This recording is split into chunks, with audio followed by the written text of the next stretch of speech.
Wesh tout le monde, aujourd'hui petite vidéo pour devenir riche. Vas-y fais tourner ta carte bleue comme ta daronne en bas des blocs. Eh bien salut à tous et à toutes, aujourd'hui c'est Motor, donc on se retrouve pour une nouvelle vidéo. Alors aujourd'hui une petite creepypasta qui va tout simplement vous faire kiffer, parce que je suppose que beaucoup d'entre vous sont pauvres et ont besoin de l'argent. Alors cette vidéo est faite pour vous.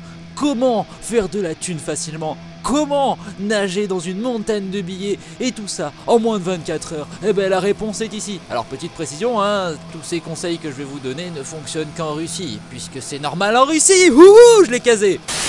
Donc, cette histoire prend place quelque part en Russie, où nous allons suivre les aventures du magnifique Vladimir, à une époque communiste bien trouble.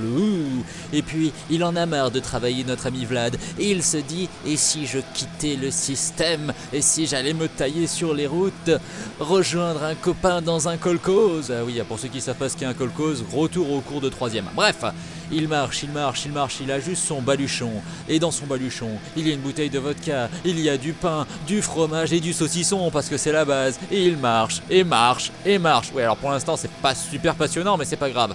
Et puis à un moment il arrive dans des bois, parce que les bois c'est ouf. Et qu'est-ce qu'il voit dans les bois? Je te le mets dans le mille. Un arbre. Et oui, il est dans des bois, il voit un arbre, c'est normal, c'est logique pour l'instant, ça avance tranquille. Puis il continue à marcher, et là, il tombe sur quelque chose de particulier. Un arbre, oui encore un, mais bon c'est pas grave, hein. Mais cet arbre il est très grand, il y a plein de mots sur cet arbre.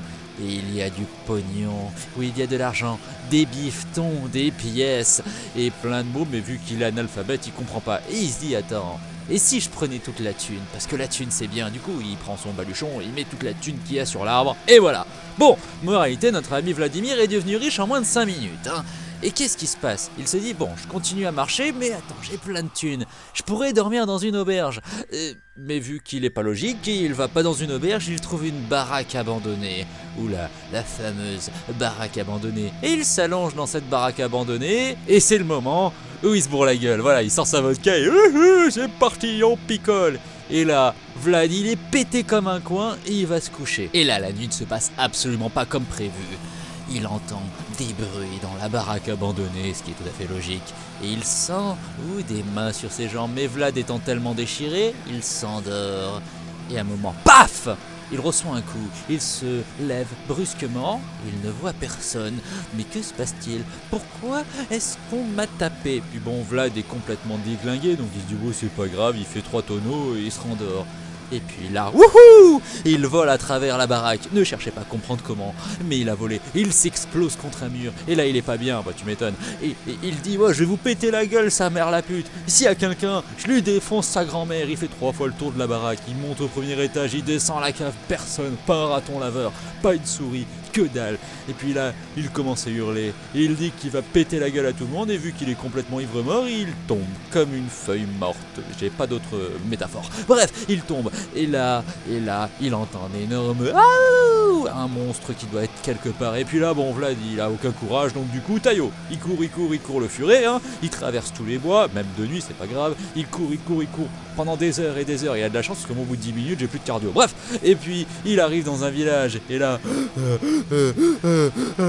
il a besoin de respirer, qu'est-ce que vous voulez? Il avance, il pousse la porte d'un commerce, et ce commerce est une boulangerie. Et oui, une magnifique boulangerie chocolatine, pain au chocolat, tel est le débat. Bref, on s'en fout. Et puis bon, il va voir le boulanger, il dit ouais, écoutez, j'ai besoin de pain s'il vous plaît, j'ai faim. Du coup, le boulanger lui fait une baguette, et il regarde Vlad, il dit qu'est-ce que vous avez fait mon bon monsieur pour être dans un état pareil? Et là, Vlad il le regarde, il fait mais alors je vous ai expliqué, en fait j'ai passé une nuit dans une maison abandonnée, et puis il y a quelque chose qui m'a fait voler, et puis il y avait un monstre et j'ai pas compris, donc je suis arrivé en courant. Là le boulanger regarde en fronçant les sourcils, il fait mais la maison abandonnée à côté des bois? Et Vlad il dit oui là, à côté des bois. Mais attendez, c'est la maison du légendaire Michel, l'esprit de la forêt. Et Vlad le regarde, il fait mais l'esprit de mes couilles, c'est quoi? Je comprends pas. Alors je vous explique rapidement.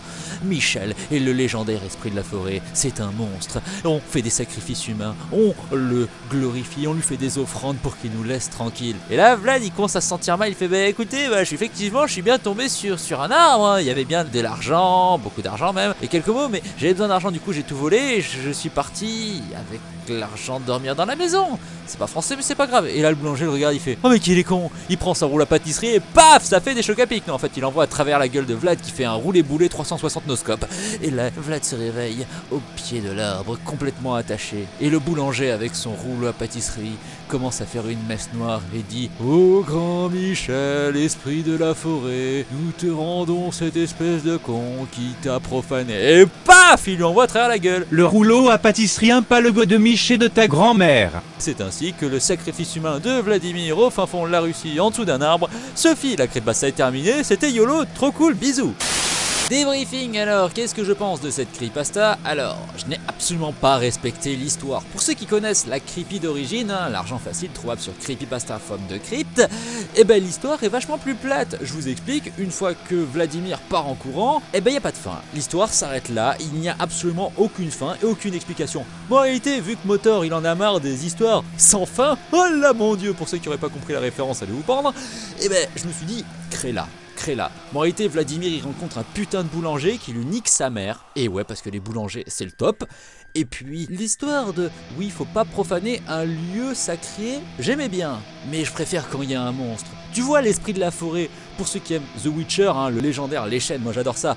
Et bien, je me suis dit, bon écoute, ils vont lui ramener, et ils vont lui niquer sa mère, sacrifice humain, Satan, black metal, dissection, tout ça, ça me parle beaucoup plus que oh, il est parti en forêt, il est revenu, il nique ta mère. Bon, mais voilà. En tout cas, j'espère que cette vidéo vous aura plu. N'oubliez pas de lâcher un like, un commentaire, de partager, de me laisser vos avis. Bref, à plus pour de nouvelles aventures sur Motor X Productions.